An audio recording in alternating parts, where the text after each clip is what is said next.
I got pregnant twice in high school, so let's do a little bit of a story time. When I was 16 years old, a series of bad decisions led me to being preggos. Peed on the stick, 2 little pink lines came up, and I did not know how to tell my boyfriend.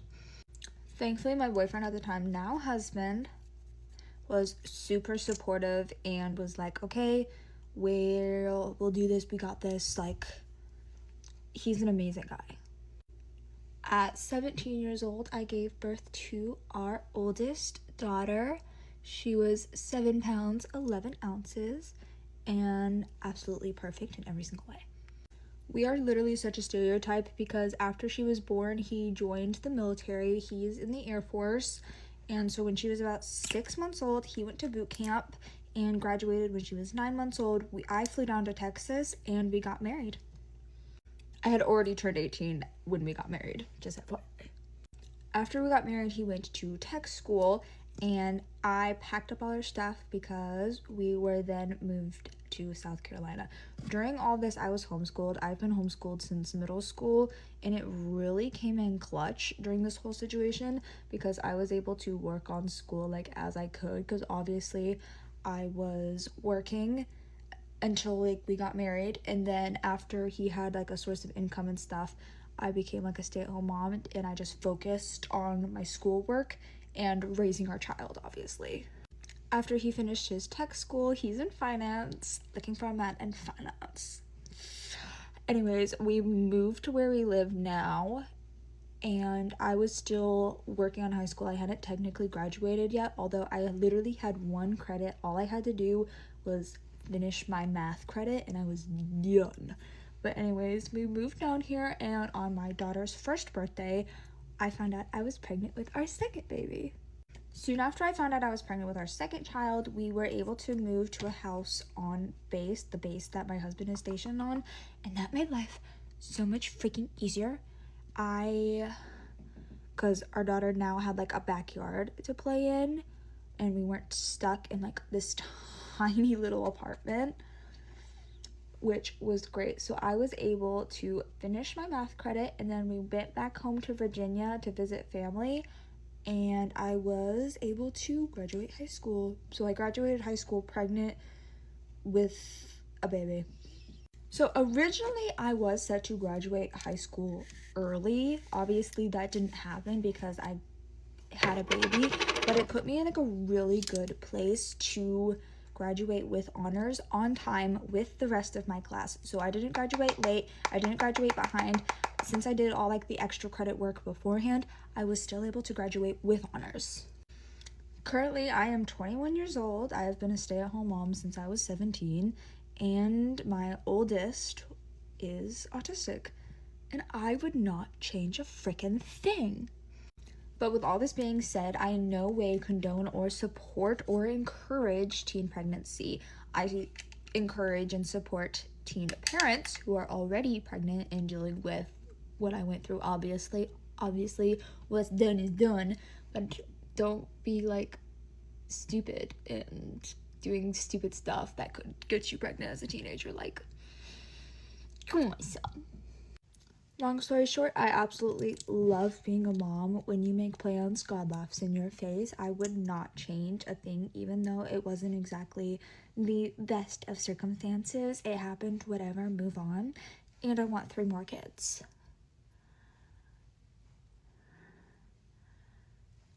I love this lip gloss. This is the Fenty Gloss Bomb.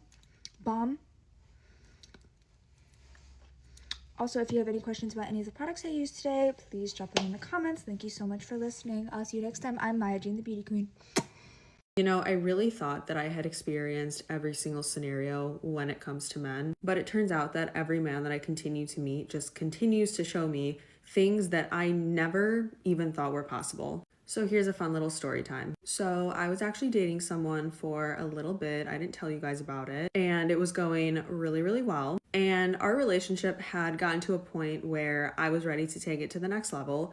So one night we decided to have a little adult sleepover at my place, and all is fine and dandy until the next morning my building fire alarms start going off. So they wake us up and we're just kind of laying there listening to the alarm, waiting for it to go off. And while that's happening, he goes to the bathroom. Finally, the alarms start going off, and then I later decide to go to the bathroom. Upon walking into the bathroom, I see that the toilet is not flushed and there is pee all over the toilet seat. I understand that sometimes men kind of make a mess and don't clean it up, but I have never experienced someone like not taking the 2 seconds to actually flush the toilet. So I'm sitting here, I am in just utter horror because I'm like, oh my gosh, if you don't even have basic hygiene, what am I getting into? But I was like, you know what? The alarm woke us up. Maybe he was just in a state of confusion.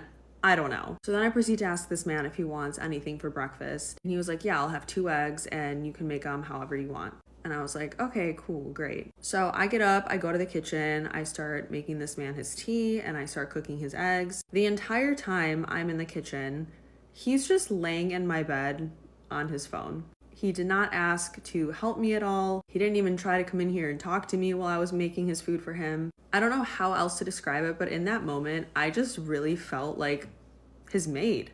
And then to make it even worse, after he was done eating, he didn't like offer to clean up or anything. He just left his plate and his mug out. There was something else that happened too that morning, but I'm not going to say what it is because it's just like downright inappropriate and I'm not going to talk about that on TikTok. But basically anything that could have gone wrong that morning went wrong. And this was so disappointing because I swear to you, up to this point, I was really starting to be like, okay, this is a normal person. So the rest of the day I'm sitting there, I'm up in arms because I don't know what to do about this guy that I'm starting to catch feelings for, but then he comes and he basically really disrespects my space. And I'm like, do I stop talking to him? Do I just kind of, pay attention to this, collect some data, see if it happens again? So I ultimately ended up telling him about everything, and he was very apologetic about it. And he was like, I'm so embarrassed. I'm ashamed in myself. That's never going to happen again. Thank you so much for communicating this with me. And I was like, okay, I love this. I love the accountability. I love that he didn't attack me or try to defend himself or anything. So I was like, okay, you know what? We're not going to forget about this, but we're definitely going to keep a close eye on his behavior moving forward. So we go on another date and we're mini golfing, and my golf ball wasn't working. So he was trying to get one of the workers' attention. Now, when I want help from someone, I'm going to walk up to them and be like, hey, excuse me, can you please help me with this? You guys, he stood there. And so if I'm him, the worker would have been way over there. He stood there and was like this to him. And I was mortified. The way, this to me is so demeaning. It's giving you work in the service industry and I'm so much better than you and you need to serve me. And I just remember sitting there in that moment feeling such secondhand embarrassment for him. Actually, more so embarrassment for myself that I was next to a person that was acting this way. And it was at that moment where I was like, you know what? There's a lot of things that I'm willing to tolerate, but arrogance and acting like you're above everyone else is absolutely not it. And I saw that firsthand when this man was in my home for the first time, not even offering to help me cook his food. And you guys should have seen the excuse that he used for not getting up from my bed to help me cook his food. There are so many other things now that I'm thinking back to it that he said and that he did that were slowly giving away signs that he is so arrogant. And they weren't even outwardly huge red flags. They were just kind of these subtle things that my body kind of reacted to. But I was like, I don't know. I don't think this is enough information to really stop talking to him. But the final straw was on that date when he was treating the worker that way, which is just so crazy to me that I ended up with someone like that because I am the furthest thing from looking down on people and thinking that I'm better than someone else. And also just the pee on the toilet thing was insane. You are a man in your 30s. You are a man in your 30s and you are not flushing the toilet at someone else's house. I don't have words anymore. I really wasn't kidding when I said that whenever I think that I've experienced all possible scenarios with men, a new one comes out and shows me something that I never would have ever thought would happen. I love dating in my 30s. I really do. So welcome to episode 1 of My Crazy Ex. I got a story for you guys, so hopefully you can hang around because it gets pretty intense. So pull up a chair, get comfy, and grab some popcorn and your snacks because this is gonna be good. So in 2020, I met this guy on Facebook. It was not Facebook dating, it was just a regular Facebook group. He ended up being local, and I was like, oh my god, that's perfect. We hit it off immediately. I worked overnights at the time. I was working from home. He was a local truck driver and he was working overnights as well. So perfect. We had all the time in the world to communicate. He would sleep during the day like I would, and things were just, they couldn't get any better than that. He said he had full custody of his daughter. She was young at the time, and we would FaceTime, and I'm looking for all these red flags just to be cautious. I'm not seeing anything. So there's no house in the background that has like a woman's touch. There's no pictures of any women or anything like that in his home. Everything looks like, as you would say, like a man's home would look if he were to live by himself. So everything started off perfect. We met, hit it off, things moved pretty quick, everything was amazing. He would come over occasionally, and then for the first time he would come over, he was gonna come spend the weekend. So he comes over, I let him in, and he has a suitcase. Now, maybe he's just a guy who packs a lot of stuff just for a weekend. I didn't think anything of it. I'm just like, okay, that's the first, like, all right, it's a little weird. But like I said, wasn't that a big deal. So we spent the weekend together. It was absolutely amazing. He was the most affectionate guy I think I have ever met. I had just come out of a 17-year relationship with my ex-husband at the time. This guy was so amazing. Like, he rubbed my body down with massages, oil, hot water, hot towels. He had me sprawled out in my living room and just rubbed me down for hours. I've never experienced that in my life. It was perfect. R&B music was playing in the background. It couldn't have gotten any better than that. This was amazing. Everything about that was perfect. So I'm like, cool. As he spent the weekend, though, the weekend was over. He had the weekend off. He didn't have to work that weekend, and I didn't work the weekend either. So he ended up staying as like the days are going on and on. He's staying, and I'm just like, okay, I thought you had custody of your daughter. Where's your daughter? He's like, she's staying with my baby mom. She's with her mother, blah, blah, blah. Whatever. Cool. Didn't think anything of it. It's not my business. And so things just continued on, and I wasn't bothered with the fact that he was really staying there. I didn't care much because he was, that amazing. When it came time he went back to work after the weekend was over. He worked overnights. I would cook him meals. I would pack him a lunch, send him off to his overnight shift. We would sleep together during the day. And then how I found out he had a seizure disorder, which he didn't tell me about. He ended up having a full-blown seizure in my bed. What a way to find out, right? I had a little knowledge of how to handle it, so I did as I should and handled it. And then when he snapped out of it, it took a few hours. We talked about it, and he said that, he was embarrassed to tell me. So with that, my instant red flag was, if he has these bad of seizures, they're not really controlled. How does he have a driver's license? How is he driving a truck? I don't know. So it's just a mental note, just something I just kept in the back of my head. He said he had it because he hadn't been taking his medicine. He forgot it for the weekend. Okay. So we got over that. And then after that, we would just spend a lot of time together. The other big thing was when he would leave the house, he didn't have phone service. He only had an iPad. And I learned this a little bit later on too. He said his phone got damaged. He was using his iPad for the temporary time until he can get his phone replaced. Okay, whatever. He told me that when he would go to work, he was only able to text and respond at certain times. I would reach out to him, and he would reach out a few hours later and say, sorry, I wasn't connected to the Wi-Fi. I was driving. I just got to the stand. They're unloading the truck, so I connected to Wi-Fi. I'll talk to you until it's time for the next stop. Whatever. That's kind of like how it went on for a couple of weeks.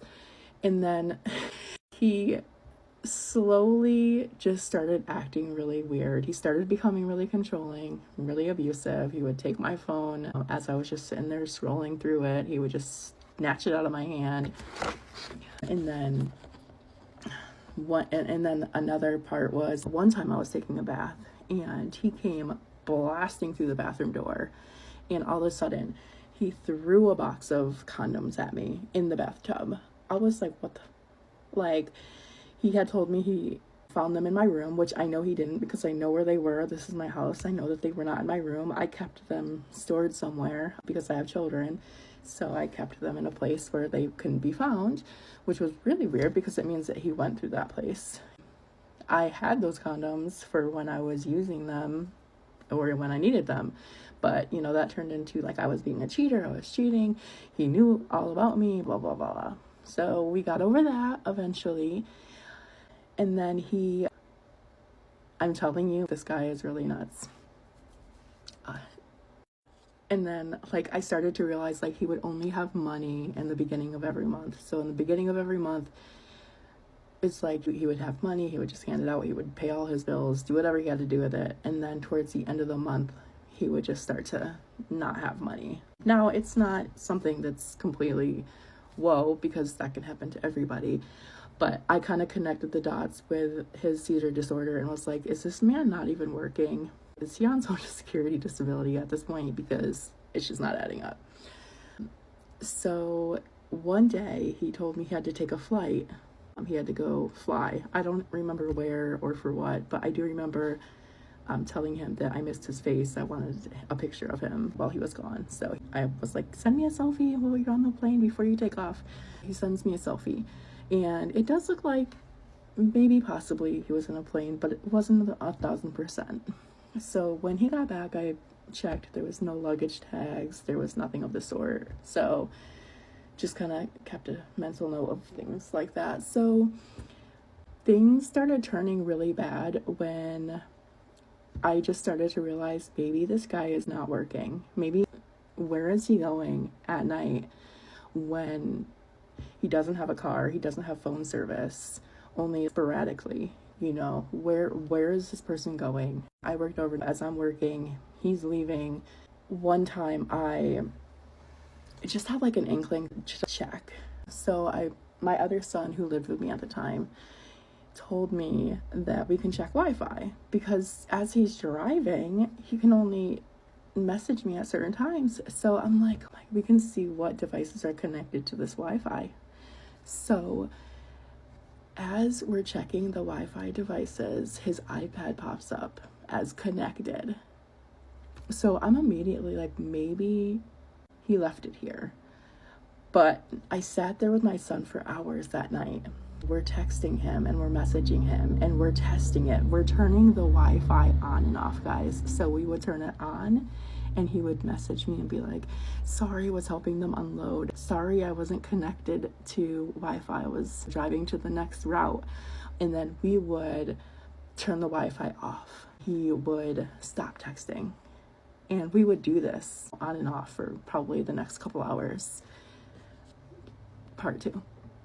I found out my boyfriend was cheating on me through a comment on my TikTok. Not only that, but he was cheating on me with at least 3 other girls, and one of them he was dating. So let's back up, because this story is crazy even before I found out about the cheating. While I do that, I'm gonna get ready because I'm going out since I'm newly single. So this all happened the week of my birthday party. That Monday was my birthday, so he picked me up from the airport and he planned things Monday through Wednesday for us to do for my birthday. So I stayed over everything. We spent a lot of time together, and then Thursday and Friday, he was kind of quiet. It was to the point that I actually said, is everything okay? Because I don't know, he had been texting a little bit less than normal. He said everything was fine, so I didn't really think much about it. Then comes Saturday, the day of my birthday party. I had friends visiting from out of town. I had friends from work. I had friends from kind of all parts of my life that I was coordinating with. So it was a big deal because he was going to be meeting majority of them for the first time. So the party starts.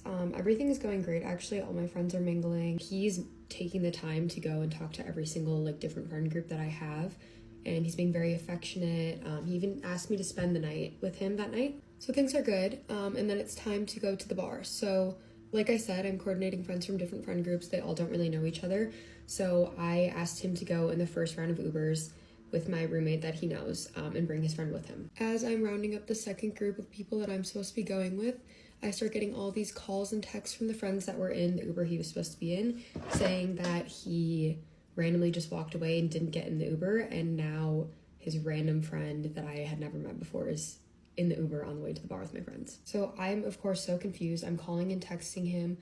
The first place that my mind goes is that maybe he's too drunk and embarrassed because he didn't drink often, allegedly. I'm so blindsided to the point that I cannot come up with any other reason because nothing else happened. I'm, of course, freaking out in the Uber with my friends. I'm trying to figure out if I said something, if they said something that would upset him. And then we finally get to the bar, and I pulled his friend aside, and I was like, hey, I don't want to put you in the middle, but, like, can you give me some peace of mind? Like, this is my birthday. I have friends from out of town. I am kind of worried about him. Like, did he get too drunk? Like, what's going on? The friend basically gives me nothing. He says something along the lines of how he didn't know that we were dating until tonight, and that he hasn't seen, I won't say his name, in like 3 months. So I get the gist that they're not really that close. I continued to call and text him for a little bit, and then I just decided that I'm gonna enjoy my night with my friends and it's not fair to them. So I sent like one last message, and then I put my phone away for the rest of the night. The next morning, still crickets from him. I have all my friends that are staying with me come in my room, and we're like basically Charlie and the Chocolate Factory's like grandparent style in my bed, recounting the entire night over and over, trying to figure out like what someone could have said or what could have possibly happened. He doesn't text me until 1 p.m. that day, and all he says, let's save our breath here. I can't see you anymore and need to move on. Other than that, I don't have anything else to say. So I'm obviously freaking out. I'm so confused, and I'm texting him like, can you like give me reasoning? Like I genuinely do not know what happened. And I said, like, you're insinuating that I should know what I did, but I clearly don't know. Like, it obviously was not intentional. Like, can you give me some sort of reasoning? I finally give up because he just will not talk to me. So I told him that I would like my things back because I had a bunch of clothes and like my skincare and a bunch of things at his apartment. And he tells me that the only way he'll give them back to me is that if I give him back the gifts that he gave me, which was a little ring from when he went on a trip to Greece and then a hat from when he went to the US Open. He also tells me that he won't be giving them to me in person and that he will only give them to me once they're left outside. So I lie and I say that they're left outside, and I wait at the stairs of my apartment because I want him to at least have to hand them to me. And when he hands me my things, he doesn't even have everything of mine, so I tell him to go back and grab those as well. And when he's walking back, he starts texting me saying, do you need a hug? If you really need an in-person conversation, I'll give you the time of day to ask the questions that you need. So he comes back to talk, and it's a very short conversation, and essentially all he says is that I was a bad girlfriend, and his breaking point was that I had him get in a different Uber. So I just kind of take that as it is. Like, I'm clearly not going to get a real reason or an actual conversation out of this man, and I'm kind of over it. The next day I realized that he was planning a trip for me to meet a bunch of his friends in California, and he insisted on booking the flight and had me Venmo him, and he never gave me the flight information for me to like be able to cancel it. So I text him asking for him to Venmo me the money or send me the flight information and I can try to cancel it myself. And he tells me that I'm wasting my breath and that it's a non-refundable flight and refuses to give me any of the information. So this is obviously BS. Like, I have, even with non-refundable flights, you can usually pay a cancellation fee and get a flight credit, but he refuses. And to not even just give me the flight like confirmation and let me deal with myself, I think is absolutely bizarre. Then he starts saying that I'm accusing him of taking my money and just gets very extreme. I'm starting to get really fed up with the situation. Like, I almost got essentially ghosted by my boyfriend on my birthday party, and he will not give me my money back. Like, it's just ridiculous. So one of my friends comments on his Instagram in all caps, "You're broke," which is not right, but it was really funny. And he sends me a screenshot immediately. And in this screenshot, I can see in the corner that he's on FaceTime with his ex-girlfriend. Mind you, this is 2 days after we broke up, which is the same girlfriend that I had already had suspicions about. Clearly something was going on there.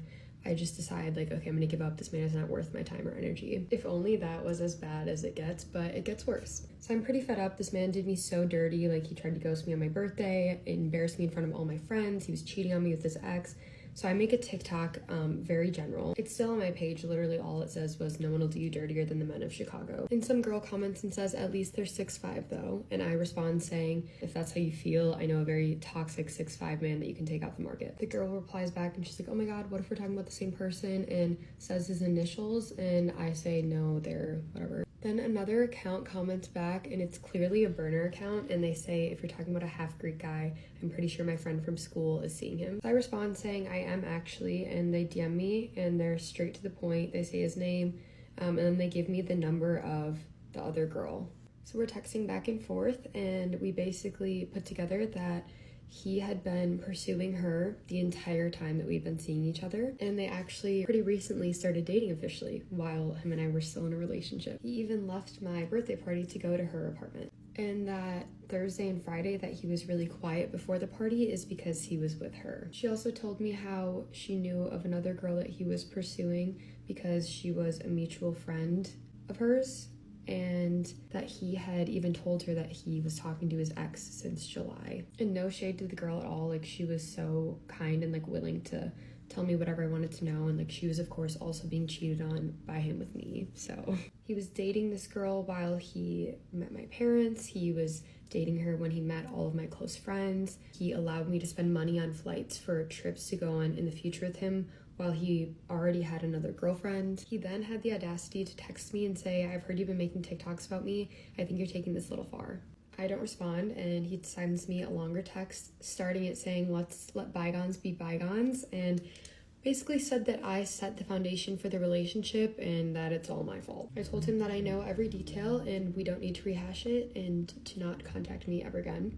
He then sends me this lengthy text claiming that it was out of retaliation because he started off the relationship going through my phone without me even knowing, and he would always try to find things that I was doing wrong. Yeah, essentially just trying to save his ass because he was losing control of his little nice guy narrative that he had going. And when I would confront him with like factual things that happened, his only defense was that he didn't sleep with her at the same time as me. He of course tried to paint me as this crazy person, but there's literal proof of him meeting my parents, him at my birthday party right before he went to hers, so it's kind of impossible to deny. So yeah, it makes sense why he wouldn't give me my money for my flight back or needed the gifts back, because it's probably really expensive to have several girlfriends at a time. In all seriousness though, I really do feel for the girl that ends up with him, and I wish that I could protect all girls from him. This is just what I know of, and I'm sure there are many, many more. This just goes to show though, women find out everything and the truth always comes out. So also don't ignore the little red flags that pop up, like the going through my phone, the clear projection, the manipulation, the little lies, like they all usually equate to something larger. So yeah, lesson learned. I will never not trust my intuition ever again. Put a plastic bag over my friend's head and tried to suffocate him for fun. Story time about my creepy history teacher from my sophomore year. So this teacher was somebody who like everybody loved him. He was like one of the chill teachers. His work was super easy. He did everything right. Like he was honestly a good teacher, but he was a little bit weird. So if you were a sophomore, you had him, and I heard nothing but great things about him. Like everybody, literally everybody loved him, and I was like, cool. Like, and then when I got him, he was still chill. Like my class was 14 people in it, which was like fairly low for the class size, but like we literally just like chilled out in that class, and he did not care. Like it was just a fun class to be in, and I didn't notice like anything creepy about him for a while until maybe the end of the year. He asked my class if any of us did karaoke, like if any of us sang, and I was in musical theater, like that was my thing, but I was not gonna like out myself like that because I didn't really want to do it. But two of my friends were like, oh, she does, and then he was like, oh great, like if you sing the song with me I'll give you extra credit. And I was like, extra credit? Like of course, like sign me up actually. So the song he chose was A Whole New World from Aladdin, which, you know, it's a classic, but it is a love song. I was 15, maybe 16 when this happened. So I went up and I sang it, and he gave me the extra credit points. But he made me do it twice because the first round was not good enough for him because the bell rang early. So I had to do it again with him. And he was like, if I get you next year, we'll do this again. And I was like, okay, period. Like, I want extra credit. So I didn't read that as a red flag. I was just like, cool, he's still chill. Until my junior year, when things started going crazy. So I had him again my junior year, and I took Crime and Justice, which he taught. And again, I heard great things about this class. They watched Criminal Minds every Wednesday, and I was like, sign me up because I want to watch Criminal Minds. Again, the class is fine, He's a good teacher. He's good at what he does. He's good at teaching us. But the vibes are weird. And they're a little bit more strange this year. So it wasn't really until I think the second semester where I really started picking up on these creepy vibes. So I remember this one instance where we were watching an episode of Criminal Minds, and the episode was basically about them trying to find this like child predator, and they thought it was the school principal. And when they caught him, the principal was like, "No, I would never do that. I love children." And for some reason, my teacher thought it would be a good idea to like look up from his computer and like do like this creepy smile and just be like, "Hi guys," right after the principal talks about loving children in an episode of where he's being accused of being a child predator. What? The end of the year comes around and he wants to do karaoke again. And he reminds me of it. I don't remind him of it, but he remembers it. So he tells me like if I'm willing to do it again, and I was like, why the hell not? Like, I want extra credit still. Just like picks a random day, and it's a day where I'm not feeling the best. We do it. It's the same song. It's a whole new world again. Still a love song. At this point, I'm 16, turning 17. I was like, cool, that's the end of it. I didn't think anything of it. But then this one student, he goes up to my teacher and he says, "Can I do karaoke with you for extra credit too? Like, is that something for the whole class that we can do? Because, you know, like, why wouldn't it be? Like, why is it just for me?" My teacher says, no, you can't. It's something special just for her. What? And when I heard that, I was like, no, don't say it like, don't say it like that. That is so weird. Just like, that stuck with me for like the rest of the day. And I was like, why did he say it like that? Like, it was so weird.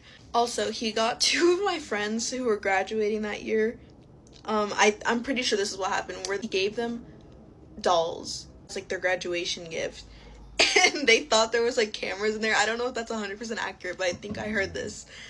But it was like the craziest thing because you got them dolls. Another thing is he put a bag over my friend's head. It's not funny, but it's so crazy that this happened. He put a plastic bag over my friend's head and tried to suffocate him for fun. Are you hearing this? We were just at his lockers and he put a plastic bag over his head as a sick prank. You're fucking crazy. There were rumors that he got fired from his last job before the one where he was teaching at mine for being in contact with a 14-year-old girl. I'm not laughing because I think what he did was funny. I'm laughing because I think it's so crazy that this happened to my school. And I also think it's crazy that this is another teacher that I had to like worry about. Because if you haven't seen my other video, I talk about another teacher who was like creepy vibes, who was also a white bald man. So, and this teacher came back to visit the year after because he had quit and he was gonna move up north in my state, which, you know, good luck to those students up there. Like, I hope they're safe. But he came back to visit us, and I avoided that man like the plague. Like, I saw him, he was right behind me. And every single girl who like went up and gave him a hug said that he was like holding on to them really, really weird, and it was like creepy vibes. So when a friend was visiting from her college, which is in the same city that he moved to, they were on the same flight, and he waited for her at the fucking door. At the gate door or something like that, like when they got back. That is so weird and sick. And it was on that flight back that he was coming to visit my school. Please stay away. Please be safe out there. Storytime on how my ex-best friend has been reading my messages for over a year. So here's some background. So me and this girl, we're gonna call her Girl, but we were friends for like 5 years. I had 2 iPads. They were from my stepdad's old business. We didn't use them, so she had one, I had one. I don't really know why or like what we used them for, but she had one. Also, the iCloud like email or account that was on my phone was the same as the business's like email or iCloud, so all my pictures and images were on the iPad, which I guess I didn't even think of that. In the year of us not being friends, I remember seeing a picture of her little brother show up in my camera roll, and I thought it was weird, but then I remembered that she had my iPad. This confirms that she has the iPad. I can't remember if I asked for it back, but if I did, I obviously didn't get it back. So for like this whole year that we weren't friends, she was friends with this other girl. We're gonna call her Queen, because she is a queen. So she was friends with her all throughout that year, but just recently stopped being her friend. My best friend Nadia and Queen just recently hung out, like a few days ago. And Queen told Nadia that girl has been going through all my messages on this iPad for like a year and telling people about it. So Nadia obviously calls me and tells me. I wasn't home, so I texted my mom, and which was stupid if they can see my messages, but whatever. I texted her and said, like, Queen's with Nadia, and just told her that girl is reading all my messages for like this whole time. So I told my mom to text girl's mom and just ask for the iPad back. So she did. All she texted girl's mom was, hey, like, can we get that iPad back? And this is what she responded with. So she's basically saying that they don't have the iPad. She's talking so much crap about Queen, which has nothing to do with this. She's talking about girl would never do something like that, blah, blah, blah, blah, blah. And she's also claiming that she knows all this stuff because of a rumor. By that, I mean, like, somebody told girl that Queen and Nadia were hanging out and, like, spreading rumors or whatever, which they're no way connected anymore. Like, that didn't happen. The only reason that she knew all of that was because she read my messages last night of me texting my mom. So again, all my mom said was, hey, we need the iPad back, and she just ratted herself out with that big long message. So that was confirming that you have the iPad and you read my messages. So that was just stupid and embarrassing, but whatever. So my mom didn't respond because her mom just is so full of drama and just lives for this. Like, she will lie about anything. So I decide to text the mom. So this is what I said, just basically saying, like, I know you're lying. I know you just read my text from last night, that's why you're saying all this. Because I didn't mention Queen, didn't mention reading the messages, nothing at all. Also, I talked about why me and girl stopped being friends, because in the other text, she said that I stopped being friends with girl for Nadia, which, not the truth, so I just thought I would add that little bit in there. So all she replied to that was, didn't I just tell you that, like, people are telling girl that Queen and Nadia are talking crap and making up rumors. They didn't make up any rumors, it's all the truth, girl. But then, girl texted me on Snapchat, not about the iPad, nothing about the iPad, only about the little section I talked about us not being friends. So then she's trying to sit here and argue with me about that, which I could care less about that. All I care about is the iPad right now and the fact that you and your mom have been reading my messages for the past year. Or probably longer, honestly. So she's trying to go back and forth with me, but I obviously didn't care. So, whatever. So she then finally called me, because this whole time that she's arguing with me, I'm like, can you just call me? Like, it'd be so much easier. So she finally calls me, and in this phone call, she's screaming, crying, doing anything she can to just lie her way out of this, but there's no lying your way out of this one. She was now, like, claiming that she doesn't know where the iPad is. Like, she does have it, but she doesn't know where it's at. And all that she really could say was that Queen was lying, she's crazy, Queen's crazy, which Queen's obviously telling the truth. How would Queen know that you even have an iPad with my messages available on it? Also, at this point, me and Queen were, like, keeping in touch, and because Queen would know better than anyone, like, she was her friend for, like, the whole year, so. But finally, I couldn't even handle the lying anymore, like, because it was just so obvious that she's lying to my face. Like, I don't know how you're even still going. So I just ended the call, and after the call, I traced the iPad. It's at her house. Obviously, I knew it was, because also Queen told me that they call it the little brother's iPad. Like, the little brother uses it to play games on it every day. And then obviously they use it when they want to read my messages.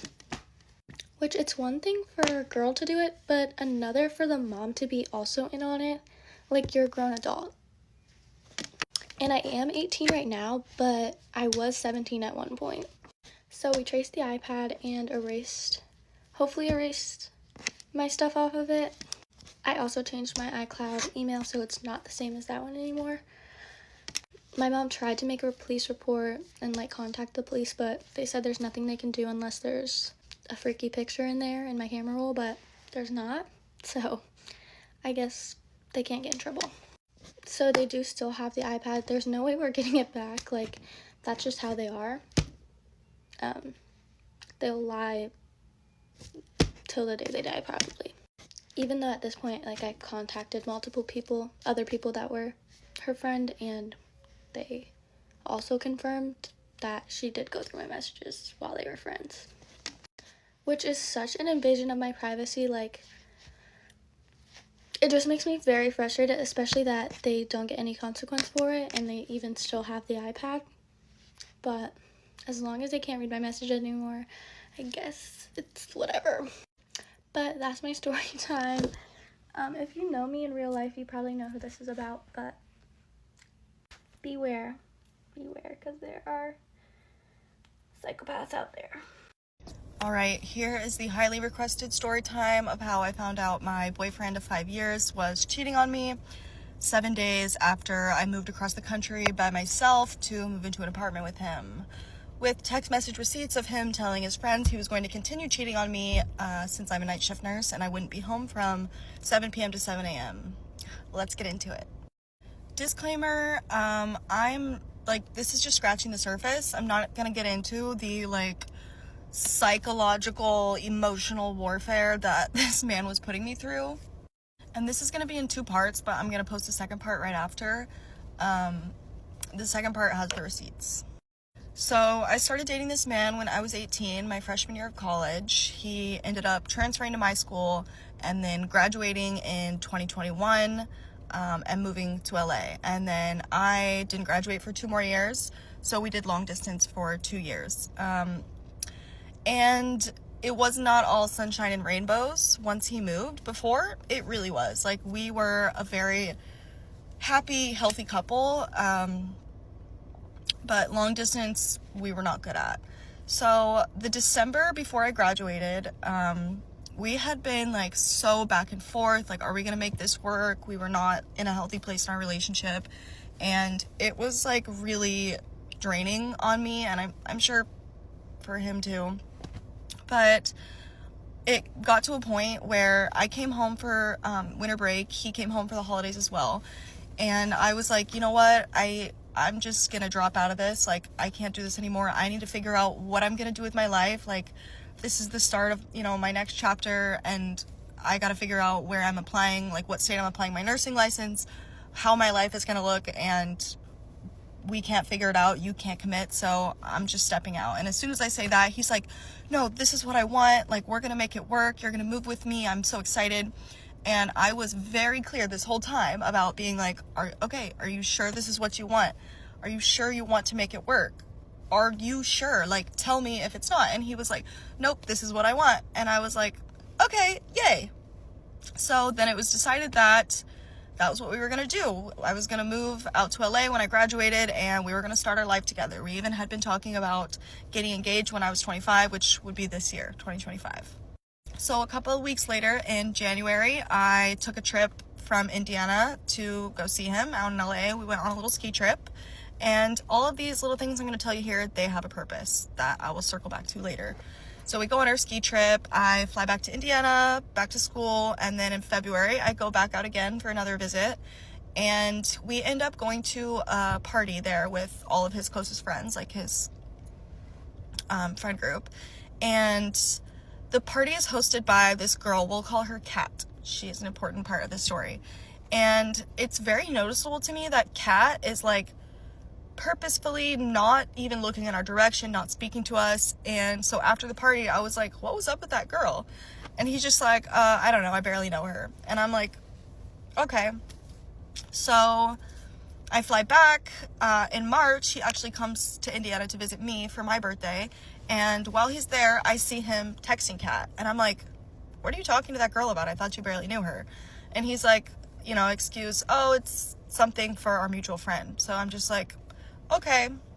And mind you, a lot of these times when I'm kind of like just glazing over things I should have been more questionable about, like, keep in mind, he really pulled the wool over everyone's eyes.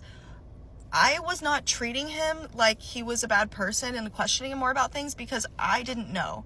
Like, if I had, had more of a reason to, before all this, I would have questioned these things more, but I was just like, I had trust in him. I was just like, okay. So the next month in April, he went to Coachella, and I wanted to go to Coachella so bad. When he was planning it, I was like, I have the money for the ticket, for everything, I have the time off from school, I really want to go. And he gives me this whole random excuse, oh, I don't know, we kind of have our whole group together, I don't think it's gonna work. So I was disappointed, but I was like, okay. So then he goes to Coachella. The next month, May, I graduate college. He didn't come to my graduation. I was really disappointed. I really wanted him to, but whatever. He goes to Vegas instead. And when he gets back from Vegas, flies back to LAX, I'm there waiting for him because then we were going on a trip. So we met at the airport. And he was acting really weird during this trip, not wanting to take photos of me, dodging them. It was really weird. And then one night we're sitting out on the balcony and I'm just scrolling on Instagram, and he's like, let me look at your Instagram DMs. And I was so confused because we had never been that way. We had never asked to go through each other's phones, gone through each other's phones, questioned each other about that, but I had nothing to hide, so I was like, okay. And he does. There's nothing there. He gives me my phone back, and I'm like, okay, let me see yours. And he's like, no, we're not doing that. We're not doing that. We don't do that. And I was like, what? But then I was just kind of like, okay. And again, I was obviously naive, ignoring things because I had, planned my future. I was not ready to really dig into this. And, it was kind of the kind of thing where I'm like, if I question these things, I think something's gonna happen. I'm gonna find something out. So whatever. Fast forward to June, he ends up breaking his foot and having to fly home for the whole summer, 2.5 months. To have the surgery and be taken care of, basically, because he couldn't walk. So when he's home, I'm with him every single day, taking care of him, bringing him food, filling up his little ice thing, carrying his crutches up the stairs while he crawls up the stairs. And no complaints about this. I wanted to do it at the time, but this was my last summer at home. I could have been spending all this time with my family, but instead I was there taking care of him. And in June, I see him texting Kat again while he's home. And I'm like, what are you talking to her about? I thought you barely know her. And he's like, oh, she's just asking me how I'm doing, with my foot, whatever. And I ask him then, I'm like, did something go on with you guys? Is there something weird between you guys? Because I just have a weird feeling. I asked him, have you cheated on me with her? I asked him directly. And, I'm thinking if I'm asking him directly, these questions, that maybe he's too coward to come forth with these things, but he would be man enough to be honest if I brought it to him. Spoiler alert, he was not. Fast forward to July, I get my offer from my dream job here in LA, and he seems excited about it. I'm so excited about it. So it's confirmed that I have a job out here, so I'm gonna move. Of course, I was not planning on moving before I had a solid job. I wasn't just gonna live off of him. Now it's the end of August, and he flies back, and then in September, on September 3rd, I fly out to LA with all my stuff, and I move in with him to an apartment. And he's living in a 2-bedroom. It's really big though, and he has a roommate, this guy from France, but he had to go back to France in November. So we were like, we'll just live with this guy for, the 2 months, and then it'll be our apartment. A couple days after I move in, I find a hair tie in the kitchen, and I'm like, whose hair tie is this? And he very quickly has an answer. He's like, oh, that's Luca's girlfriend. Luca's the roommate. That's his girlfriend. And I was like, oh, okay. I didn't know he had a girlfriend, but whatever. Coincidentally, that same night, Luca is talking to us about this girl he just met out, and they're gonna hang out, they're gonna go on a date, whatever. And I asked my ex, I'm like, I thought he had a girlfriend. And he very quickly, oh, I don't know, I guess he doesn't. I guess it was just some girl. Yeah, I don't know. And I thought that was weird. So I just kind of clocked that. And then fast forward a couple more days, 6 days after I move in, It's a Sunday. We have the best Sunday. We're out at the beach. We're watching the sunset. We were day drinking on the beach, talking about like our future, like so excited that this is our life now. We're back together. It feels like the old us. We're talking about our plans for the following week. We were supposed to go to this party that Kat was throwing with all of his best friends. This was going to be like my first time hanging out with everyone once I moved in. Like, I was really excited. It was this rooftop pool party in Santa Monica. And he's like, we shouldn't go. It doesn't sound very fun. And, you know, he goes to these parties that she throws with his friend group all the time. So I'm like, what? Like, it sounds so fun. What do you mean? And he's like, no, I don't think so. I think we should go out of town instead. And this is really weird to me. So I'm like, okay, what? Did something happen with you two? Like, you need to tell me. You know, like, this is like kind of like not a fresh start, but like this is the start of our lives. Like, if something happened, now is the time to tell me. And he's pissed. He's cussing at me. He's like, are you kidding me? Like, you're accusing me of something I already told you no, like whatever. And I'm like, okay, you know what? If you're being honest, like, fine, I will never bring it up again until go to part 2. Get ready with me while I tell you how my brother-in-law, my 57-year-old disabled mom. So in July of 2023, my neighbor was throwing a 4th of July / birthday party for me at her house. And at this party, I had invited my mom, my brother-in-law, and my mother-in-law. And the rest of the people there were just family friends of my neighbor. And I'm a twin, so my twin brother was actually in basic training in the military, and this would have been the very first birthday that we had ever spent apart. So I was emotional. And 2 months before, in May of 2023, the same neighbor lost her son to sewer slide. So it was a very emotional day. I didn't even want my neighbor to throw this party for me because I didn't want to make it all about myself. Obviously, she had just lost her son, but she convinced me that, you know, it would help get her mind off of things, and she's just that type of person. She loves, you know, celebrating other people and throwing parties. It's just kind of her thing.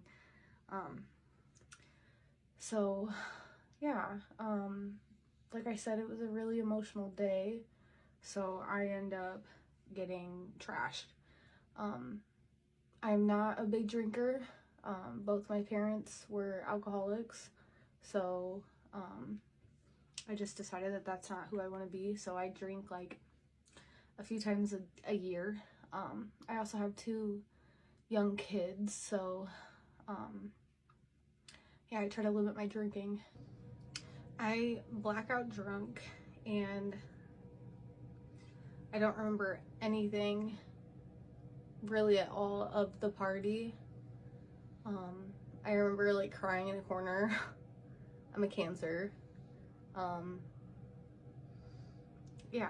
I had asked my brother-in-law and my father-in-law, who were both staying with my husband and I at the time, to find somewhere else to go for the night, because the next day was my dad's 10-year death anniversary, the day after my birthday, July 5th, and I just wanted space to be able to grieve. That's a pretty, like, substantial day, you know, 10 years.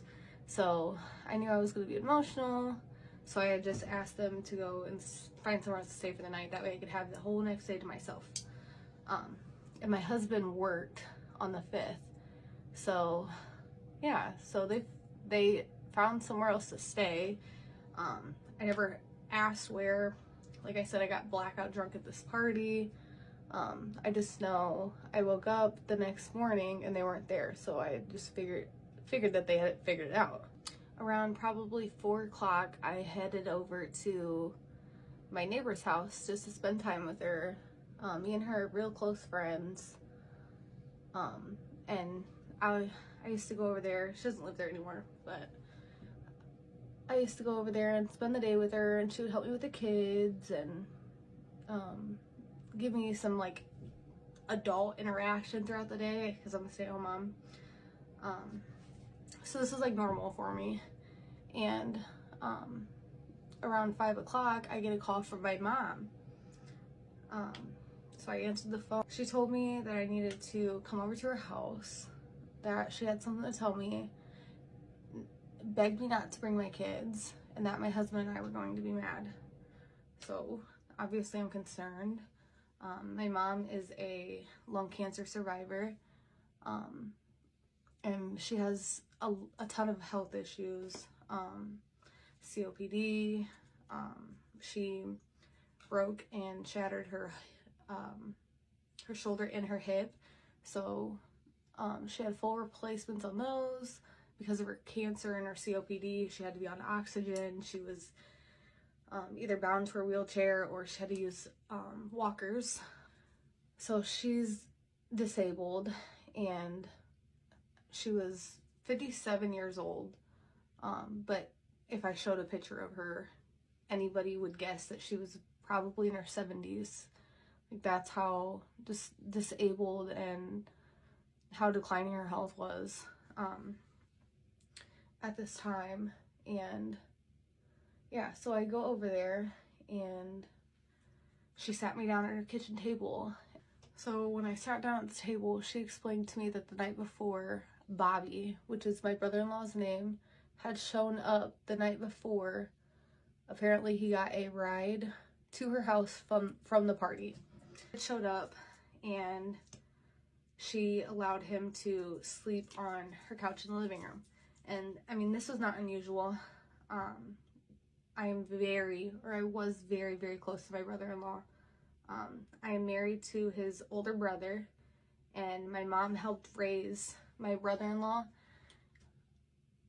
from the age of 14.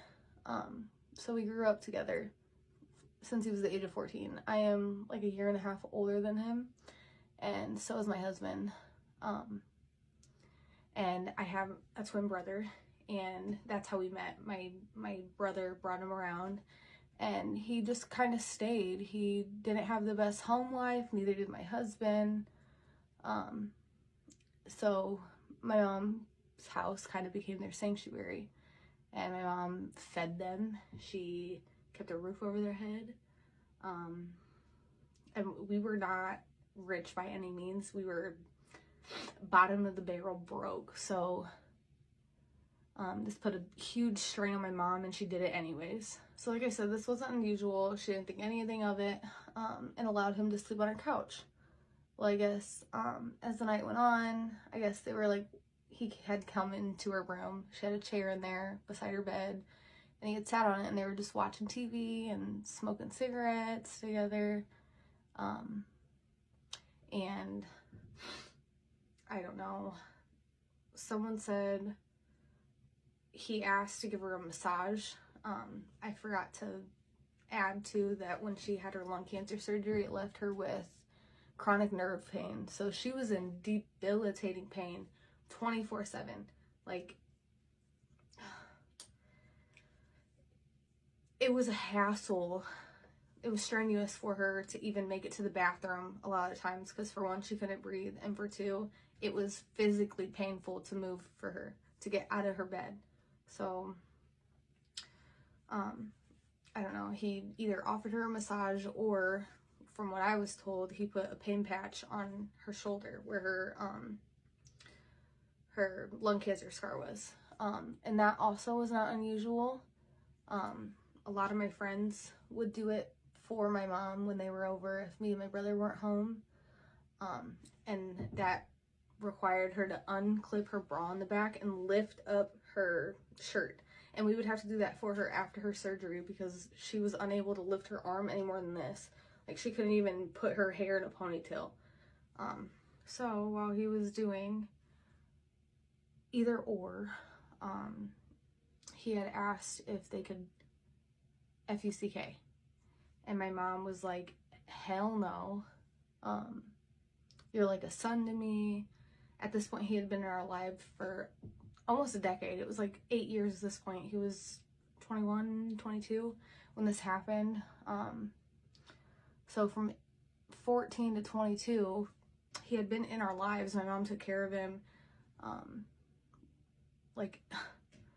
So my mom's like, no, like, we're not gonna do that. You're like a son to me. And he left her room. So she laid down thinking that he had left the house, and she laid down to go to sleep.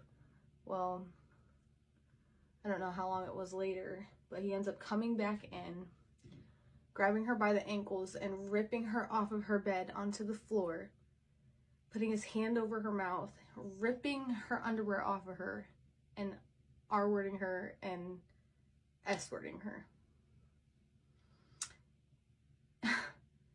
And I'm hearing this, and it was completely not what I expected her to tell me. This was like all that she had told me at this point. I thought that she was going to tell me that her cancer had come back. And I don't know which is worse. So as soon as she told me that, I'm like, Mom, like, what are you telling me right now? Like, it just was not computing. Oh my God. Show me to me, please. Send it to me, Rachel. Get ready with me while I tell you how my brother-in-law, my 57-year-old disabled mom, like, it just was not computing. And I'm like, oh my God, I'm so sorry. And I'm immediately pissed. The first thing I did was call 911, and I reported it. I told them that my mom had been R-worded the night before. So they sent an ambulance and some detectives. And while I was waiting for them to show up, I told my mom I was gonna make some phone calls after hugging her and holding her. She was like, okay. And she was fine, by the way. My mom was very stoic. She knew that she was gonna make it through this. She felt really, really bad for me and my husband, because that's his brother. And she knew immediately this was going to change our families.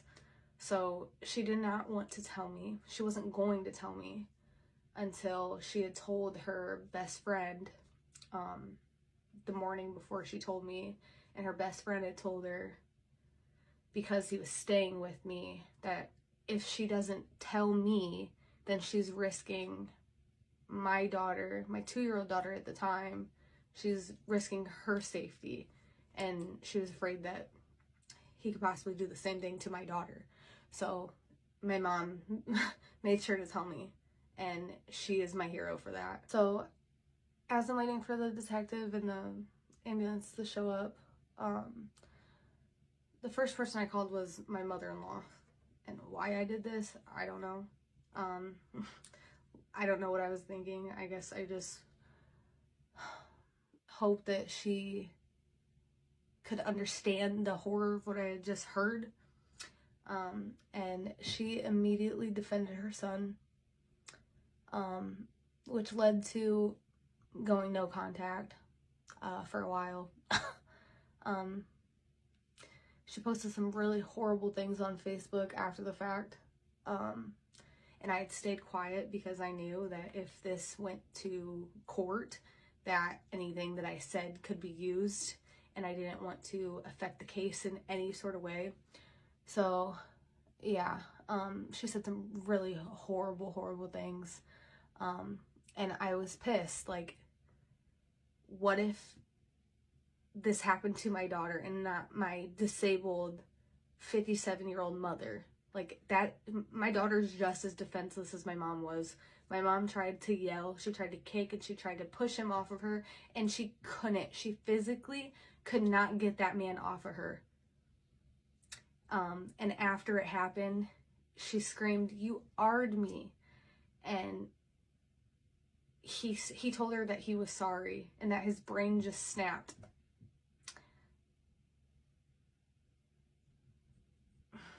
That could have been my daughter, you know. So it was maddening and disappointing that they immediately defended him without even trying to consider what I was telling them was real, telling her was real. So anyways, after I got off the phone with my mother-in-law, I I called my husband, and I didn't tell him what was going on. He was on his way home from work at this point. It was around 5 o'clock. So he was on his way home, and I told him not to go home, to come to my mom's, and that I would fill him in when he got there. He could tell that something was wrong. So yeah, and I didn't want to tell him over the phone, obviously. So I called him, and then the cops showed up. So the cops get here at this time, and they were, you know, asking her questions, asking me questions. They brought a crime scene photographer to come in and photograph her room, her bed. They also collected all of the evidence that they needed, which included my mom's torn underwear and also his socks and shoes that he left behind her house, because he immediately ran out of her house and didn't bother to put on his socks or shoes. So they had all that evidence. She also hadn't showered yet, which ended up being a good thing. That way they could do the same test on her. And they had asked her, you know, are you hurt? Do you need the ambulance to take you to the hospital? Which she declined, and me and my husband ended up driving her there. And while there,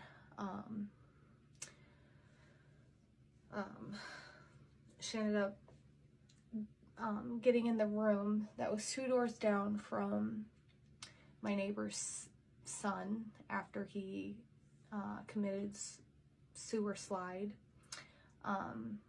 He used a and I was with my neighbor through all of that. So it was traumatic. So I only stayed for probably 45 minutes to an hour. I made sure that she was okay first, and my husband stayed with her. And when I tell you that man held her hand the entire time, I am not kidding. He was so caring. He and my mom had a very, very close relationship. Every week he would go over to her house and change her litter box, and, you know, because she was disabled, he would do things around the house for her. Every single week he would take out her trash. Yeah, so when he found out this happened, he was pissed. I mean, in front of the cop, he literally told the cop that he better find him before he does, and hugged my mom, and this man cried. He loved my mom. So I made sure she was okay before leaving, and she was devastated. I mean, through this entire experience was so traumatic for her, obviously, and she also did not want him to get in trouble. He had a young daughter that was only like a year younger than my daughter, and they were close. I mean, they were like a mother and son. He called her mom, and so she didn't want to get him in trouble, but I kept telling her, and even weeks, like days, weeks, months after this, I kept having a reminder, like, Mom, you are doing the right thing. Like, this is not on you, it's on him. Like, he knew better. He fucking knew better. And I told her, I was like, we are taught from a young age that our actions have consequences. He committed a horrible, horrible act, and now he deserves to face the consequences for his disgusting fucking actions. And she understood. And I had persuaded her to get a hold of victims assistance through our local prosecutor's office. So she had that support, and, you know, she was okay. It took about 9 months for the DNA to be processed, and we were pretty much kept in the dark. Like, my mom was kept in the dark through the investigation with the police. Obviously, they couldn't tell us much. Me especially. Obviously, I'm not the victim, but I did try. Like, I told my mom all the time, like, you need to make sure you call them. You need to make sure you talk to these people. You need to be making sure that they are investigating this, you know? So I'm, like, trying to get information. It's not funny. It's funny now because my mom is just like, she's not like a phone calling person, but I'm always the one, like, I would like make her doctor's appointments. Like, you think like it would be backwards, but it's not. That's why it's funny to me. But yeah, so they had told my mom that they did in fact find her DNA, or his DNA, in the same kit. So they put a warrant out for his arrest. Well, he was already in jail for a probation violation. I want to say probably 3 months after this had happened. He was completely free. Like, they didn't go and arrest him right away. They had to wait until the DNA came back to have more evidence. So he's in our county jail at this point, and then they released the warrant for the rape, for the R word. So now he was being held in county for the R word. And his bond was set at like $100,000. So he needed like 10 grand to bond out of jail. And I knew that that was not going to happen. And yeah, so during this time of him being in jail, you know, he had like a bond, I don't remember what it's called, like a bond reduction hearing, like the judge deciding whether they can reduce his bond amount or not, which... But if there's a lit candle in my home and you text me, hey girl, wanna go out? No. There's something spiritual going on between these eyes. I'm no longer here. I'm in the abyss. I can't go anywhere. I can't go. This thing is lit and you're telling me that I'm snug as a bug on the couch with a candle lit combo and you're gonna ask me to leave my home? When this thing is on, I am off. Get ready with me while I tell you how my brother-in-law, my 57-year-old disabled mom. Yeah, so during this time of him being in jail, you know, he had like a bond, I don't remember what it's called, like a bond reduction hearing, like the judge deciding whether they can reduce his bond amount or not, which his attorney did argue and try to do, but both of my mother-in-law and my father-in-law both live out of state. So I had my mom call the prosecutor's office and tell them that way they can mark him as a flight risk and make sure that his bond was not reduced, because I knew that there was a risk there that if they reduced his bond that he could potentially flee. So she did that and the judge denied his bond, thankfully. Only a few months, maybe even like a month after that hearing, he was supposed to go in front of the judge and plead guilty or not guilty, because during that first hearing they just like put you in as saying not guilty, and then you have another hearing where you can either agree and say yeah, not guilty, or you can, you know, plead guilty, and usually you get like a plea bargain or a plea deal. So the time came for that court date and it kept getting rescheduled. It was his lawyer doing it, and then it was the judge doing it, or like just processing. They kept having to push back this court date, and that was awful, because like we're like in limbo. My mom was like in limbo, and I'm trying to support her through this, and we don't know whether he's going to admit to what he did to her or if he's going to try to fight it, you know. Obviously that's stressful, and yeah, that was hard.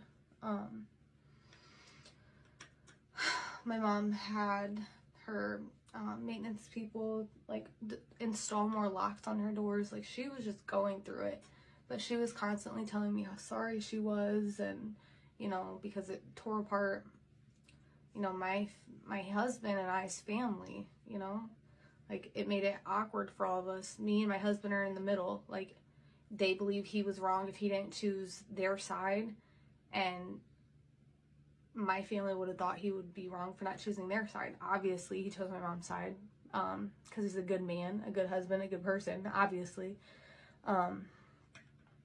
So it put us between like a rock and a hard place, and my mom was sorry for that, but I kept telling her, like, it is absolutely 100% not your fault in any way, shape, or form. Like, he knew what he was doing, drunk or not, drinking or not, like, you know what you're doing. It's been like a year between the first court date, well, the second court date that was supposed to happen that kept getting pushed back, and now, like, they had pushed it back so much that it was already a year later. Like, it was the next July, the July after she had been R-worded. And my mom unexpectedly passed away July 27th of 2024. So exactly a year to the month later. So, the very first thing I did after she passed away was call victims assistance in the prosecutor's office to make sure that they were still going to prosecute even though she had passed away. That was the first thing on my mind after she died. I wanted to make sure that they were still going, he was still going to have consequences to his actions even though she was no longer here. I've heard multiple times, like, no victim, no case.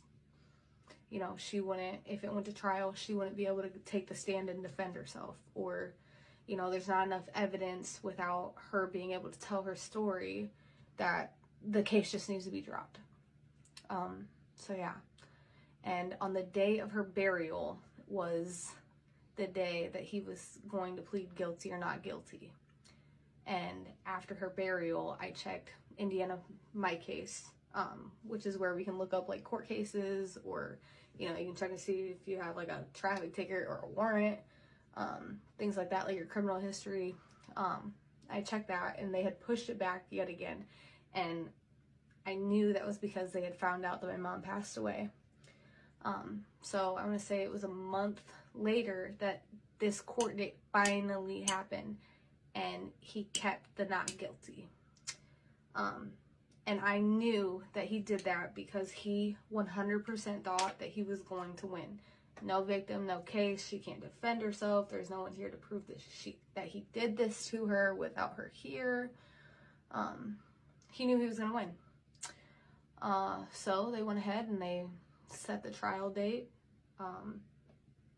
for that following June. No, it was July, that following July. So this is almost 2 years to the date later. My mom had almost been gone an entire year at this point. Was it June? It was June. Yeah, it was June, because she was gone for just over 10 months before this trial. So it was almost 2 years to the date that they set the trial for. And I want to say in September, after he had, you know, pleaded not guilty, and we were waiting on the trial date this September, I had gone to a sewer slide awareness walk with my neighbor for her son, and there was a booth or like a vendor or like a tent there that was this foundation called Raindrops Rising. They're a nonprofit, and they are a survivor ran nonprofit for SA survivors. And I had grabbed a card and I just explained a little bit, like, you know, I'm not like a survivor. It's about my mom. Like, I'm not sure if you guys help, like, you know, like family of survivors.